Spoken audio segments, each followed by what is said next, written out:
Recording studio जीवा चौक मधुबनी। अरे सारा रा रा रा रा होली है, भौजी के फाटल चोली है। सारा रा रा रा रा होली है, भौजी के फाटल चोली है। भौजी के फाटल चोली है, भौजी के फाटल चोली है। सारा रा रा रा रा होली है, भौजी के पीतल चोली है। सारा रा रा रा रा होली है, भौजी के पीतल चोली है।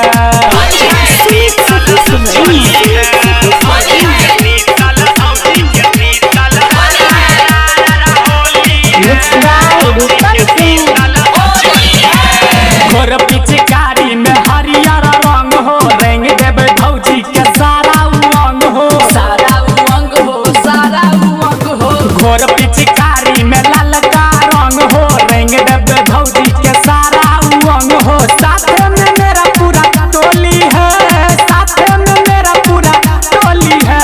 सारा रा रा रा रा होली है, भौजी के फाटल चोली है। सारा रा रा रा रा होली है, भौजी के पीतल चोली है।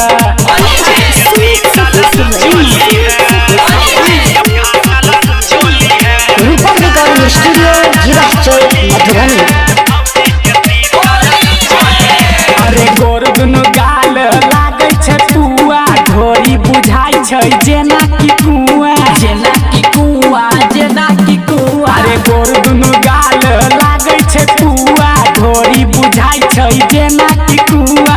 भौजी के रसगर बोली है, भौजी के रसगर बोली है। सारा रा रा रा रा होली है, भौजी के फाटल चोली है। सारा रा रा रा रा होली है, भौजी के पीतल चोली है।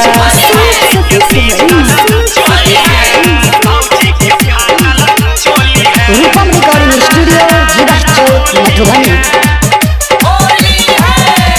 भाइयों ने रोक देते हमरा उमंग के, अई बेर छोड़ा देबै लागल जंग के। लागल जंग के, लागल जंग के।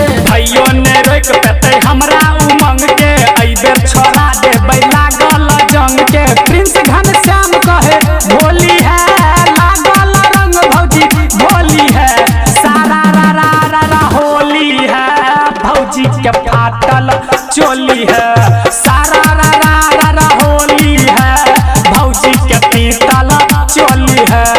भौजी के फाटल चोली है, भौजी के फाटल चोली है। सारा रा रा रा रा होली है, भौजी के पीतल चोली है। सारा रा रा रा रा होली है, भौजी के पीतल चोली है। रूपम रिकॉर्डिंग स्टूडियो जीवा चौक मधुबनी। Mobile number 91 10 96 36 60।